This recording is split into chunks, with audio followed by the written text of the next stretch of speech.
ఉద్యోగం కోసం వెతుక్కోవడం కాదు, ఉద్యోగాలు ఇచ్చే దశకి యువతరం ఎదగాలి అన్నటువంటి ఆకాంక్ష నరేంద్ర మోడీదైనా, చంద్రబాబు నాయుడుదైనా సరే.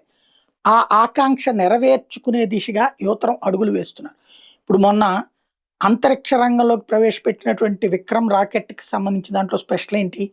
అది ప్రైవేట్ కంపెనీ. వాళ్ళందరూ యువతరమే. 28 ఏళ్ల లోపోళ్ళే. నరేంద్ర మోడీ ఆ విషయాన్ని పార్లమెంట్ వేదికగా కూడా గుర్తు చేశారు. ప్లస్ వాళ్ళని ఇన్వైట్ కూడా చేశారు. వాళ్ళ సగటు వయసు 28 అంటే ఒకళ్ళకి 30 ఏళ్ళు ఉండొచ్చు. ఒకళ్ళకి 26 ఉండొచ్చు.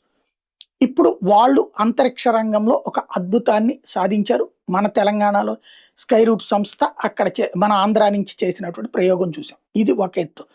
ఇప్పుడు హైదరాబాద్‌కి సంబంధించినటువంటి స్టార్టప్ తాజాగా మినీ జెట్ ఇంజిన్‌ని ఆహ్, తయారు చేసింది. డ్రోన్‌లని టార్గెట్ చేయడం కోసం ఉద్దేశించినటువంటిది.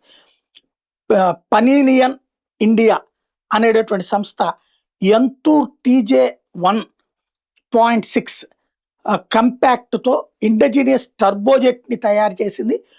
దీని పవర్ వచ్చేటప్పటికి స్వయాత్ TD1 డెకాయ్ డ్రోన్ కిందన దీన్ని పవర్‌ఫుల్‌గా తయారు చేసుకొచ్చింది. ఈ స్వయాత్ TDI మిమిక్స్ అనేటటువంటిది రాడార్లకి అందకుండా శత్రువుల్ని ధ్వంసం చేయగలిగినటువంటి శత్రు విమానాలని కూడా ధ్వంసం చేయగలిగినటువంటి శక్తివంతమైందని చెప్తున్నారు. ఇండియన్ ఎయిర్ డిఫెన్స్‌కి సంబంధించి కీలకమైనటువంటి అడుగులలో మరొక సరికొత్త స్టార్టప్ సక్సెస్ అనేది హైదరాబాద్‌లోనే ఆవిష్కృతమవుతుంది.